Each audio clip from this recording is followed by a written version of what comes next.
अहमदाबाद में plane crash हुआ, वहाँ पे लोग मारे गए, बहुत ही दुख हुआ। और सरकार ने या किसी प्राइवेट कंपनी के द्वारा उन लोगों को 1-1 करोड़ रुपए मुआवजा दिया गया। उन पैसों से उनका कमी को पूरा तो नहीं किया सकता, लेकिन उनकी जिम्मेदारियों को कहीं ना कहीं पूरा जरूर किया जा सकता है।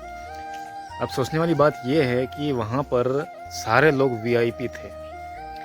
वीआईपी मतलब अब प्लेन में सफ़र कर रहे हैं, उसका मतलब कोई गरीब परिवार से तो होगा नहीं। एक दूसरी घटना हुई हाल फिलहाल में, आप सभी को पता ही होगा, झालावाड़ा में स्कूल गिर गई और वहाँ पे बहुत सारे लोग बच्चे, स्कूल के छोटे छोटे बच्चे जख्मी हुए और 7 बच्चों की मृत्यु हो गई। और भाई साहब वहाँ पे वही इसी जगह पे उन बच्चों को मुआवजा दिया जाता है 10-10 लाख रुपया।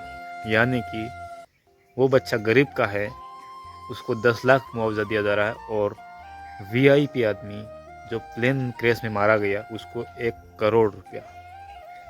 आखिर ये भेदभाव जो है ना, कब तक होगा हमारे देश में?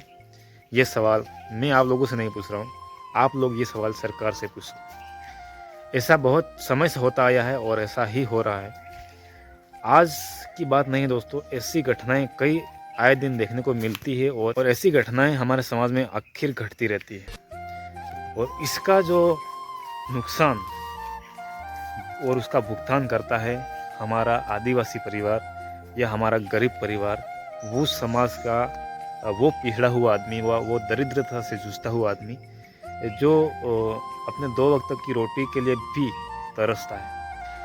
सरकारी स्कूल में पढ़ने वाले बच्चे यानी कि बहुत ही गरीब हो गए, दरिद्र हो गए, और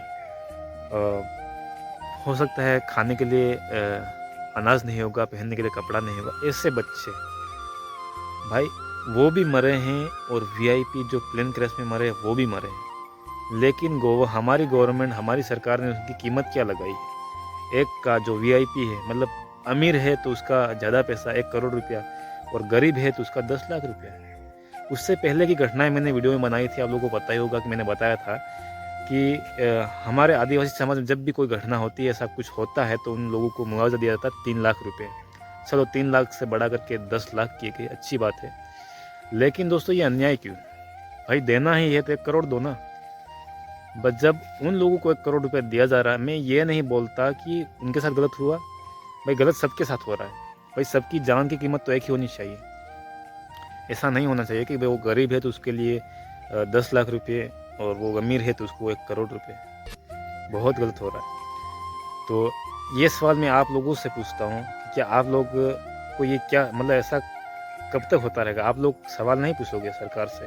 क्योंकि सारा भाई वोट तो हम लोग भी देते हैं, वोट हमारे पास भी वोटर आईडी कार्ड है, हम लोग वोट दे करके नेताओं को चुनते हैं, सरकार बनाते हैं, गवर्नमेंट बनाते हैं। क्यों? इसीलिए कि सरकार हमारे साथ ऐसे भेदभाव करेगी या फिर वोटिंग के टाइम में आकर के हमें बहला करके फुसला करके फिर से वोट ले लेगी। तो ये अब तक चलने वाला नहीं है मेरे भाई।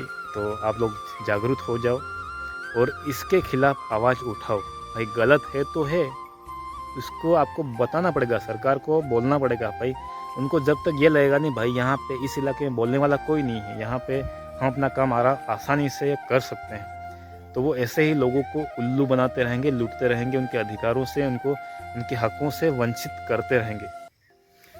आवाज़ उठानी पड़ेगी, आज नहीं तो कल, कभी न कभी तो आप लोगों को बोलना ही पड़ेगा। और इससे ऐसे अन्याय आखिर होते रहते हैं। ऐसे बहुत सारे कांड है जो हमारे समाज में होते हैं और जिनका सरकार को अता पता नहीं होता है, जिनके बारे में बताना ये मीडिया वाले सही नहीं समझते, उनको अखबारों में बताना नहीं चाहते, चैनलों पे दिखाना नहीं चाहते। वो बताते हैं कि उस हीरोइन ने कैसे कपड़े पहने हैं, उनका कुत्ता क्या कर रहा है, उनका बच्चा बीमार हुआ है, उन्होंने आज क्या पहन के वो समाज में टहल रही है, उन्होंने कैसी ड्रेस पहनी। ऐसी खबरें न्यूज़ पे दिखाई जाती है। आदिवासियों के घर जलाए जा रहे हैं, आदिवासियों के खेत छीने जा रहे हैं, आदिवासियों के जल जंगल ज़मीन को उजाड़ा जा रहा है। ये खबरें आखिरकार न्यूज़ में नहीं दिखाई जाती। ये अन्याय ऐसे ही होता रहा है और आगे भी होता रहेगा अगर आप लोग ऐसे ही सोते रहे तो। नमस्कार मित्रों, मैं हूँ आरजे गोदा। ये वीडियो आप लोगों को कैसी लगी कमेंट करके जरूर बताना। जय जोहार।